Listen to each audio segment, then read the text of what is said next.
Eh, Baik, Assalamualaikum warahmatullahi wabarakatuh. Kami dari kelompok 8 ingin mempresentasikan mengenai The Accounting Information System.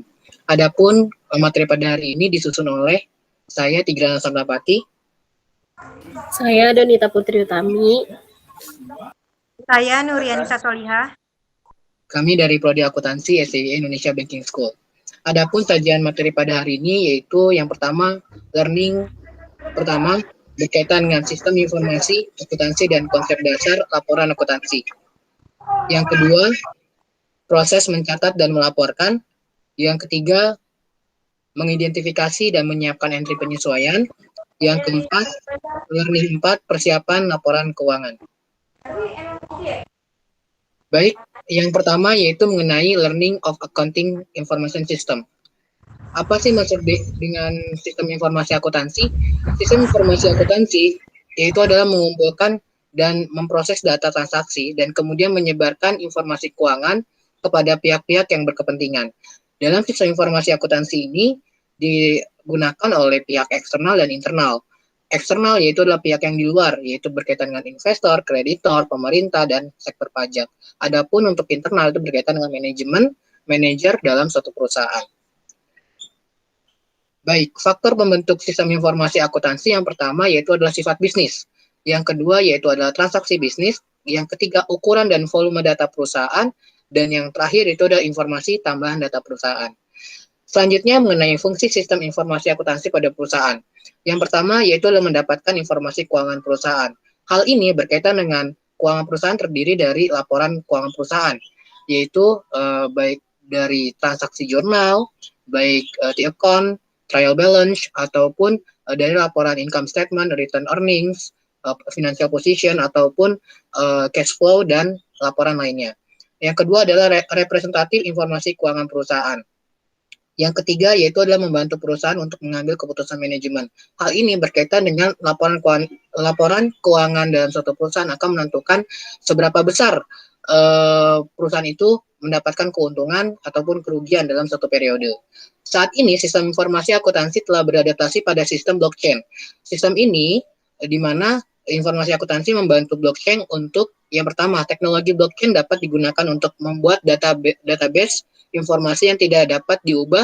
Hal ini tentunya akan menjaga data informasi secara aman dan detail.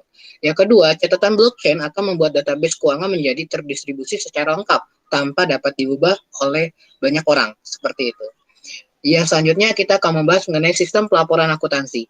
Sistem pelaporan akuntansi ini ada beberapa proses. Yang pertama itu adalah proses pencatatan transaksi dimulai dari transaksi yang tercipta. Yang kedua yaitu adalah proses penjurnalan yang digunakan sebagai pencatatan dari sebuah peristiwa yang terjadi. Yang ketiga, setelah proses penjurnalan, maka langkah selanjutnya adalah memposting. Yang keempat, setelah proses posting, maka kita akan berkaitan dengan trial balance. Menyusun trial balance ini yaitu dengan melakukan posting dari saldo dari T-account. Yang kelima yaitu adalah proses jurnal penyesuaian. Yang keenam yaitu adalah proses penyusunan laporan keuangan yang terdiri dari income statement, return earnings, statement financial position, statement of cash flow, dan yang terakhir itu berkaitan dengan jurnal penutup.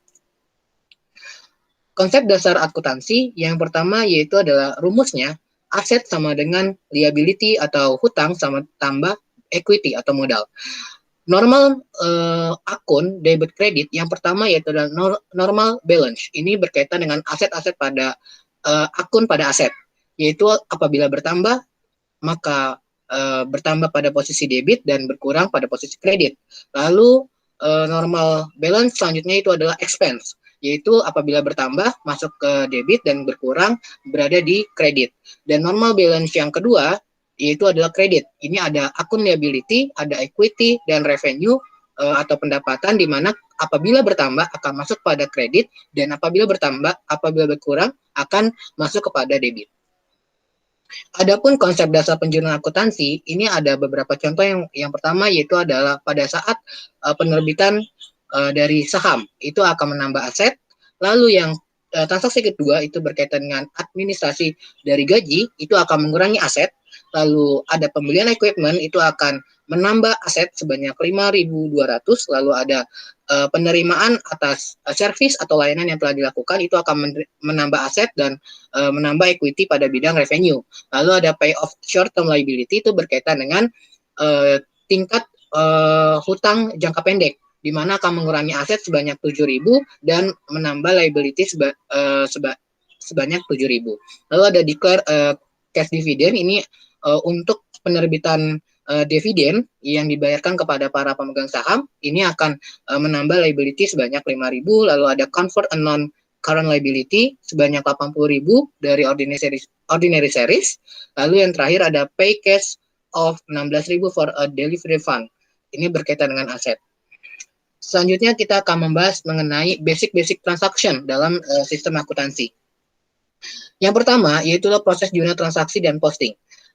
Pada kasus pertama ini, para pemegang saham menginvestasikan sebanyak 15.000 dan membeli barang. Maka apa yang kita lakukan dalam proses jurnal transaksinya, yaitu adalah cash, debitnya adalah cash, kreditnya share capital ordinary sebanyak 15.000, dan equipment di debit dan kredit cash sebanyak 7.000.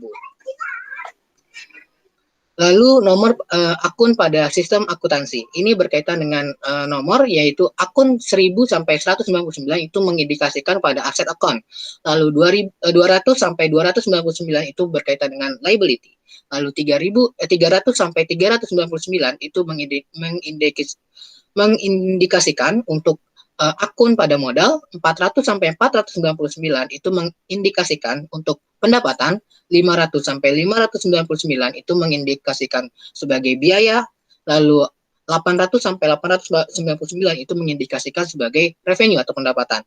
Dan terakhir 900 sampai 999 itu berkaitan dengan pendapatan lain-lain.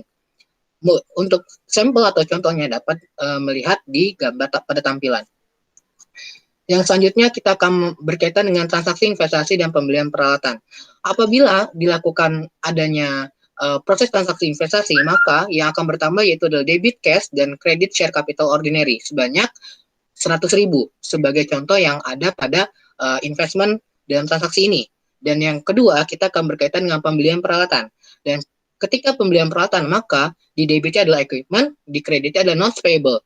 Apa sih itu notes payable? Yaitu adalah sebuah hutang di mana yang dapat dilakukan atau dibayarkan kurang lebih dalam waktu 6 bulan dengan menerbitkan sebuah wesel tagih dengan adanya bunga tambahan. Di sini ketika pembelian peralatan ini diterbitkan notes payable sebanyak 50.000 dengan jangka waktu 3 bulan dan bunga sebanyak 12%. Adapun jurnalnya seperti berikut, yaitu adalah debit equipment dan kredit notes payable sebanyak 50.000. Yang kedua yaitu adalah transaksi investasi dan pembelian peralatan, pembayaran sewa kantor. Untuk transaksi kedua ini yaitu berkaitan sebenarnya yaitu adalah unearned revenue dan pembayaran sewa kantor. Di mana untuk unearned revenue yaitu adalah suatu pendapatan di mana pembayaran dilakukan di muka, sedangkan servis atau layanan belum dilakukan atau belum dilaksanakan oleh suatu perusahaan. Adapun jurnalnya itu adalah debit cash, kredit adalah unearned service revenue sebanyak 12.000. Dan pembayaran sewa kantor itu kita akan menjurnal yaitu adalah debit rent expense, kreditnya adalah cash sebanyak 9.000. Adapun untuk jurnal postingnya sebagai berikut.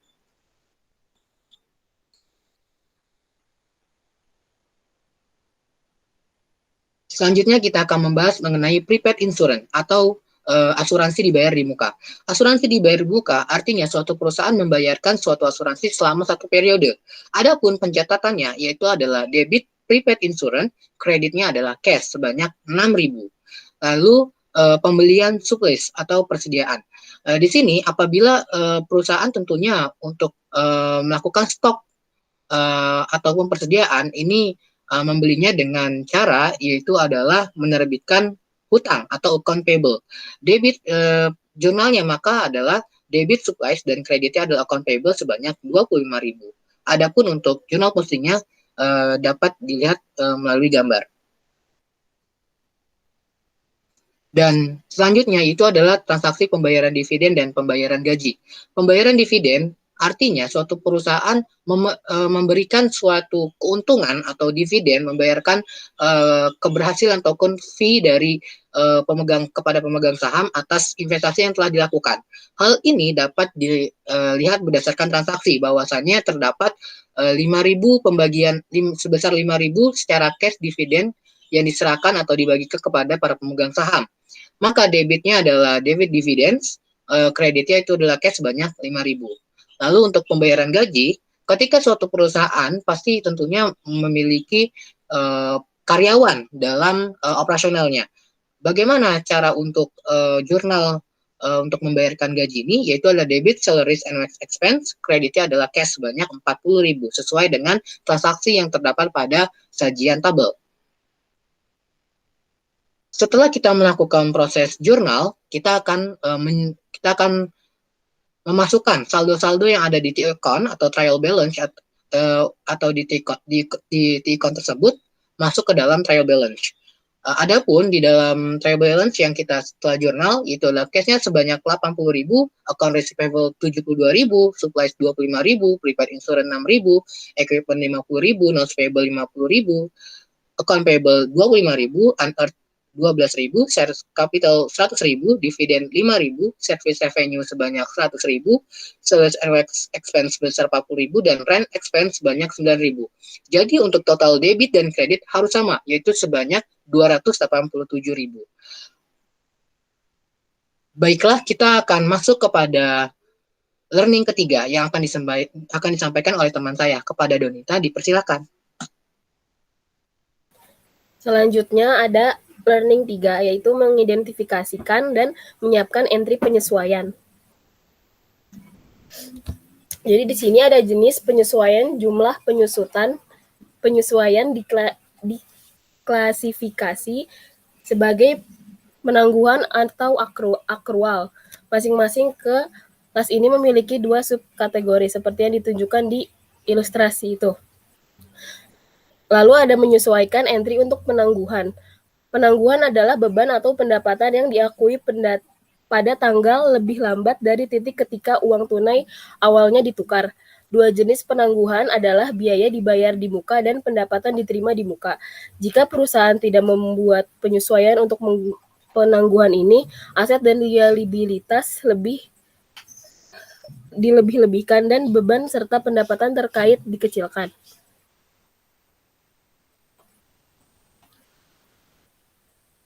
Biaya dibayar di muka. Aset yang dibayar dan dicatat sebelum perusahaan menggunakan disebut biaya dibayar di muka. Kapan biaya dibayar di muka? Perusahaan mendebit akun aset untuk menunjukkan layanan atau manfaat yang akan diperolehnya. Terima di masa depan. Contoh pembayaran dibayar di muka yang umum adalah asuransi, perlengkapan iklan, dan menyewa. Selain itu, perusahaan melakukan pembayaran di muka ketika mereka membeli bangunan dan peralatan. Lalu ada perlengkapan. Sebuah bisnis dapat menggunakan beberapa jenis persediaan yang berbeda. Misalnya, kantor akuntan publik akan menggunakan perlengkapan kantor seperti alat tulis, amplop, dan kertas pembukuan. Sebuah perusahaan periklanan akan persediaan iklan seperti spidol, papan tulis, dan cartridge printer.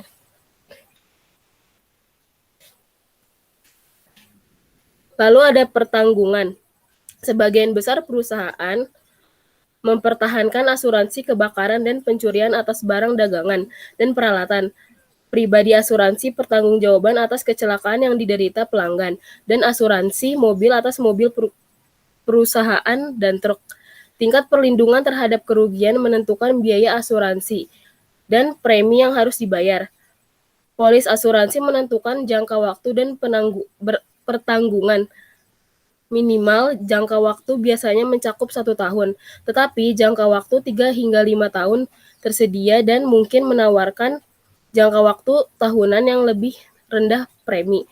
Sebuah perusahaan biasanya mendebit premi asuransi ke akun aset asuransi dibayar di muka. Ketika dibayar pada tanggal laporan keuangan, kemudian mendebit beban asuransi dan mengkredit dibayar di muka asuransi untuk biaya yang kadaluarsa selama periode tersebut. Lalu ada depresiasi. Perusahaan seperti Caterpillar USA atau Siemens biasanya memiliki berbagai fasilitas produktif, seperti gedung, peralatan, dan kendaraan bermotor. Aset-aset ini menyediakan layanan untuk sejumlah bertahun-tahun. Jangka waktu layanan biasanya disebut sebagai masa manfaat aset, karena Siemens misalnya mengharapkan aset seperti bangunan untuk menyediakan layanan selama bertahun-tahun. Catatan Siemens bangunan sebagai aset, bukan beban pada tahun bangunan tersebut diperoleh. Lalu ada pendapatan diterima di muka. Ketika perusahaan menerima uang tunai sebelum layanan dilakukan, mereka mencatat kewajiban dengan meningkatkan atau mengkredit akun kewajiban yang disebut pendapatan diterima di muka. Dengan kata lain, sebuah perusahaan sekarang memiliki kewajiban kinerja atau liability untuk memberikan pelayanan kepada salah satu pelanggannya, barang-barang seperti sewa, langganan majalah, dan simpanan pelanggan untuk layanan di masa mendatang dapat menghasilkan pendapatan diterima di muka.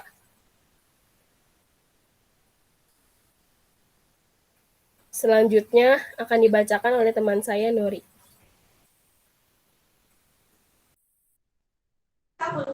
Gue mau ngomong. Yang keempat ada learning, persiapan laporan keuangan.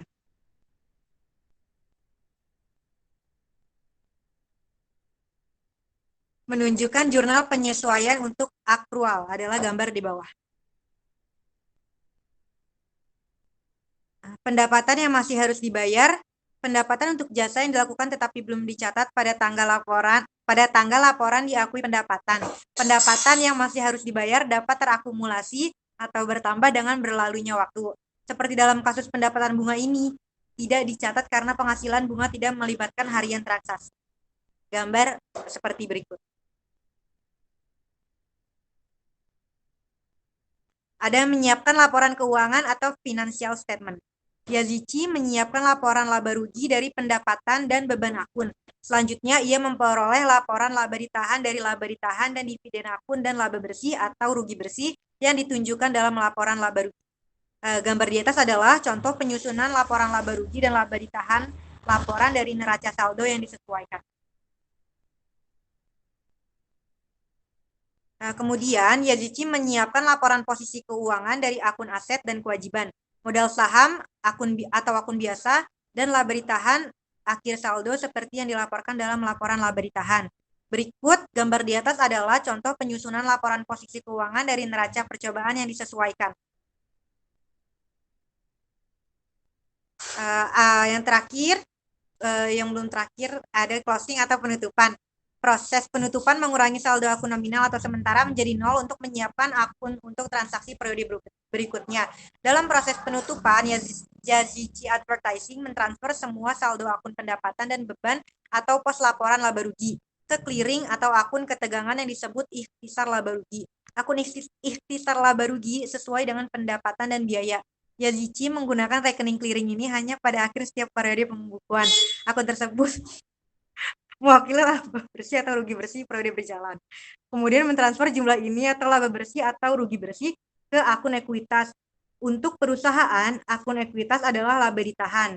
Sedangkan untuk kepemilikan dan kemitraan, itu adalah akun modal. Perusahaan memposting semua entry penutup tersebut ke akun buku besar yang sesuai.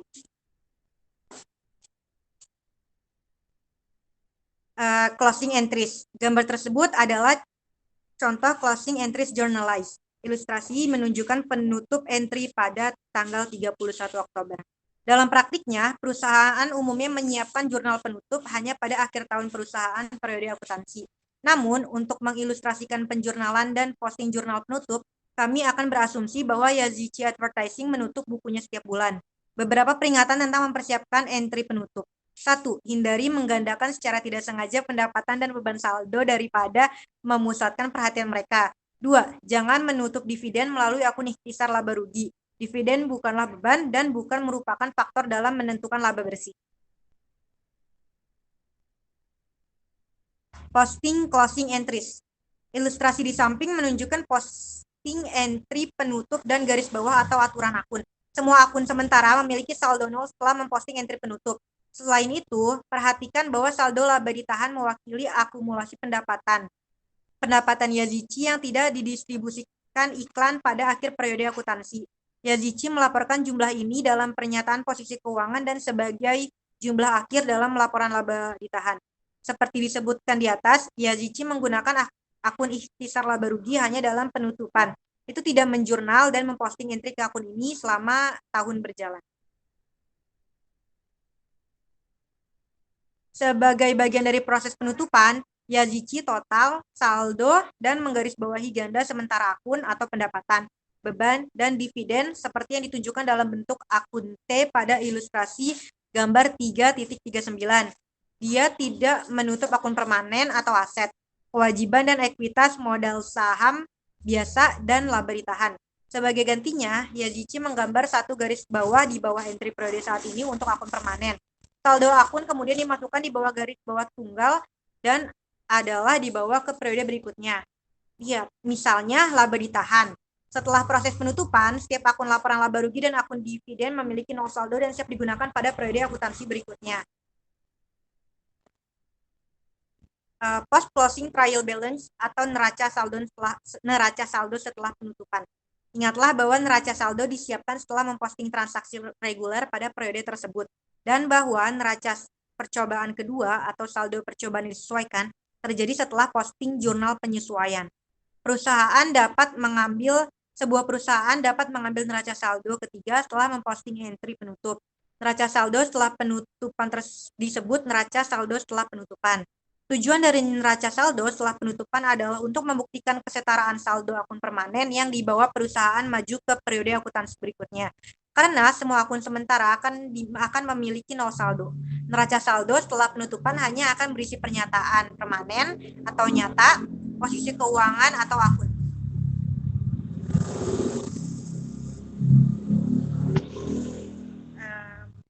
Post closing trial balance atau neraca saldo setelah penutupan. Gambar di samping adalah contoh post closing trial balance. Neraca saldo setelah penutupan memberikan bukti bahwa perusahaan telah membuat jurnal dengan benar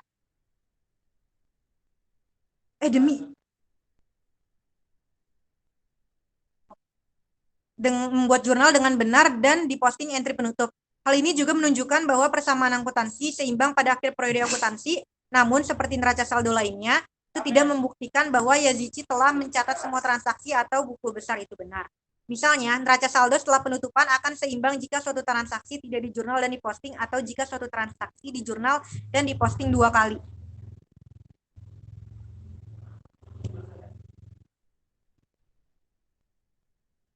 Berikut adalah soal dan pembahasan.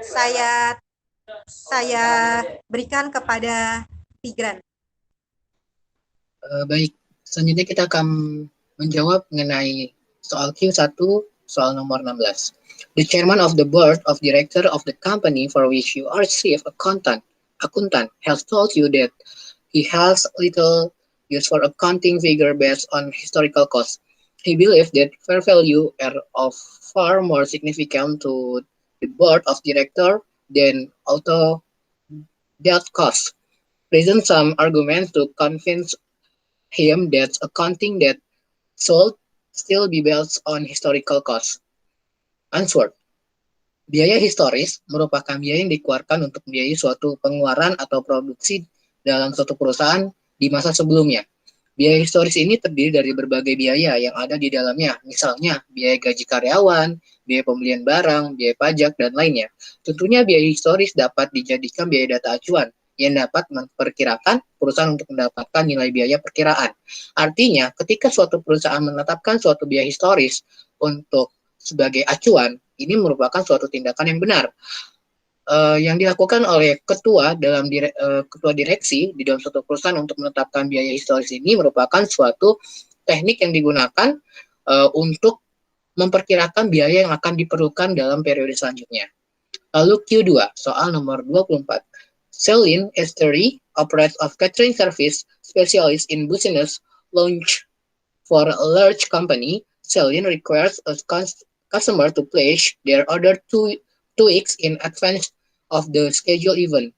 Celine bill its customer on the day of the month following the data of service and requires the payment be made within 30 days of the billing date. Conceptually, when sold, Sealine recognizes revenue related to its catering service. Answer, Celine dapat mengakui pendapatannya di tanggal 10 atau hari ke-10 sejak pembayaran untuk pesanan telah dibayarkan oleh perusahaan pemesanan makanan.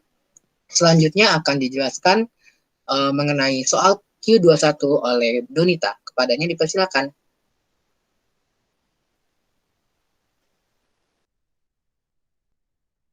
Selanjutnya ada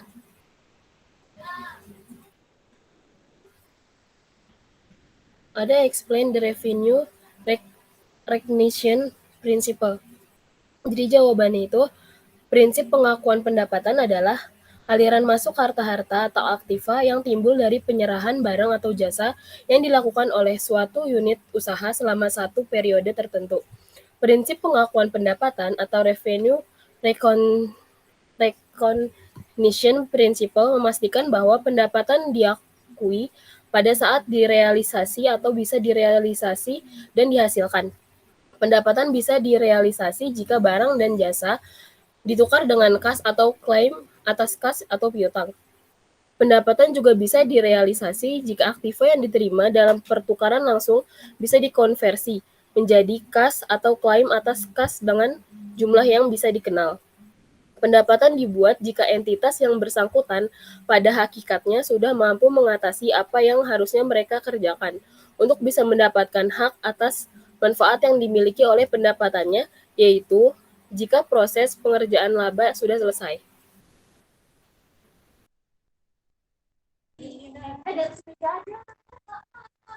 Soal dan pembahasan chapter 28. CA 2.8 LO 2 atau qualitative characteristic recently. Your uncle Carlos Beltran, who knows that you always have your eye out for a profitable investment, has discussed the possibility of your purchasing some company bonds. He suggests that you may wish to get in on the ground floor of this deal. The bonds being issued by Neville AG are 10-year debentures which promise a 40% rate of return. Neville manufactured novelty or party items. You have told Neville that unless you can take a look at its financial statements, you will not feel comfortable about such an investment, believing that this is the chance of a lifetime. Uncle Carlos has procured a copy of Neville's most recent unaudited financial statements, which are a year old. The statements were prepared by Mrs. Andy Neville. You peruse these statements, and they are quite impressive. The statements of financial positions show a debt to equity ratio of 0.10 for the year shown. The company reported net income of 2004 240 euro. The financial statements are not shown in comparison with months from other years. In addition, no significant note disclosures about inventory valuations, depreciation methods, loan agreements, etc. are available. Instructions. Write a letter to Uncle Carlos explaining why it would be unwise to base an investment decision on the financial statements that he has provided to you. Be sure you explain why these financial statements are neither relevant nor a faithful representation.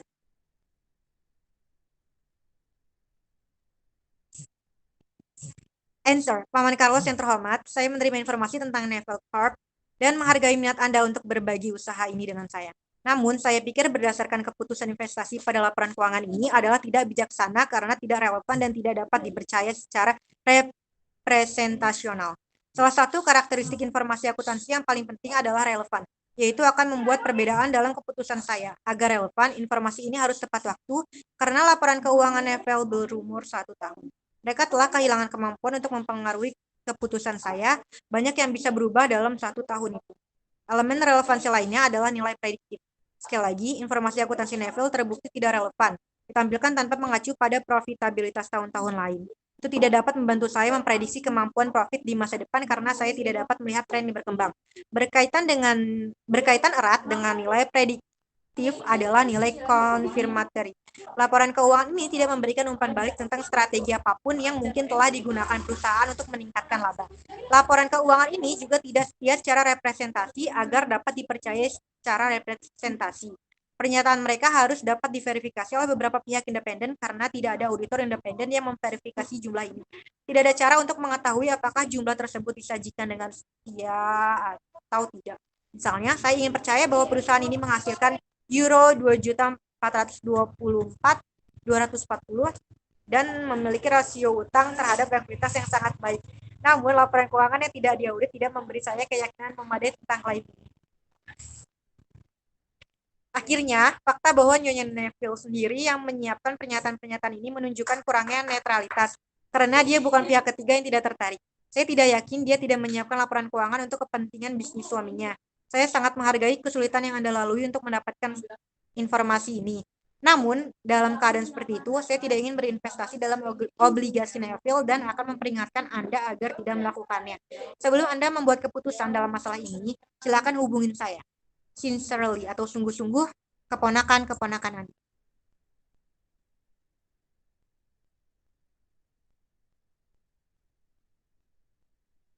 Baiklah, mungkin ini presentasi kita pada hari ini. Kurang lebihnya mohon maaf. Wassalamualaikum warahmatullahi wabarakatuh.